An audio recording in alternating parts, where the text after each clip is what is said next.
The United States Postal Service is battling challenges from staffing shortages to insufficient funds. People in our state have repeatedly expressed concern about the inconsistencies in receiving mail and many other issues they're having with the Postal Service. So where is the mail and what can we expect from USPS now that it's peak holiday season? Kiara Brown finds out. It's no secret that the United States Postal Service has been on a downward spiral in rural communities for the last several months. Aside from rising gas prices, inflation, and busy seasons, USPS is also fighting against relevance. Most of the Postal Service's income comes from postal product sales. Since the Postal Service receives little taxpayer funding, except in extreme situations, it generates little to no revenue when people and businesses stop sending mail. Newer generations are shying away from paper mailing and are using virtual technology to send things like holiday cards, gifts, and invitations. And private companies have taken on the heavier delivery loads like Amazon. Well, I guess I just never mail off anything, so I don't really ever use any kind of mailing service or anything like that.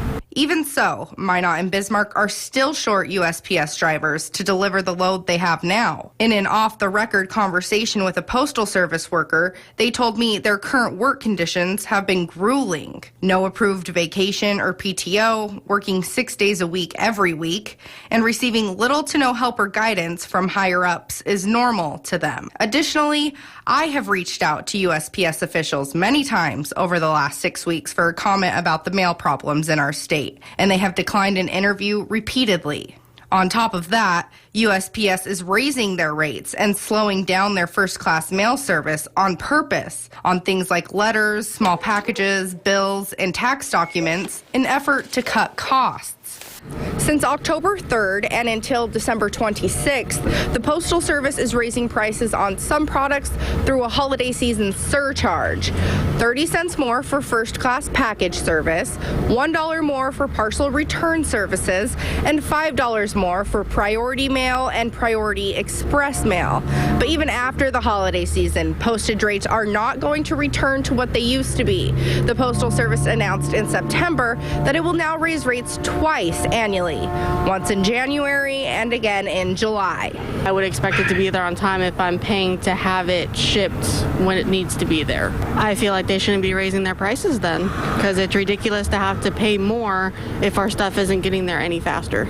In a recent USPS press release, the Postal Service states it has completed the installation of 137 new package sorting machines ahead of the holiday mailing and shipping season, which is supposed to help with the holiday mail and package influx, as well as help with recent delays. But some residents are not so confident the Postal Service will be able to deliver on its promises. I actually recently just sent an express mail, and it got there about 2 days later than it was supposed to, and then it's been just sitting in transit. It hasn't moved. I live by close to the old boys' ranch. Yes, we've been getting, but sometimes we don't get it, and then all of a sudden they're piled up.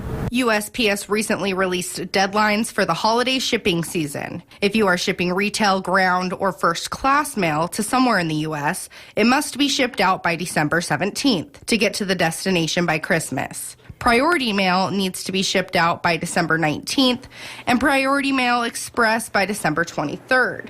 But residents say if you're shipping or receiving a package to or from a rural area like ours in North Dakota, add a week cushion to those dates, just in case. So, why is USPS slower than ever and raising rates? Well, we are all sending a lot less mail than we used to, so they are making a lot less money than they used to. And workforce problems have heightened these issues.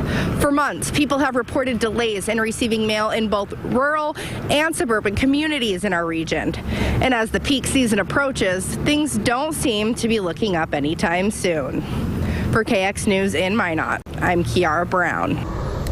Minot residents have reported waiting in 2-hour-long lines for answers about their delayed mail. The best way to track down a piece of mail or a package is online on the USPS website, and make sure you get a tracking number.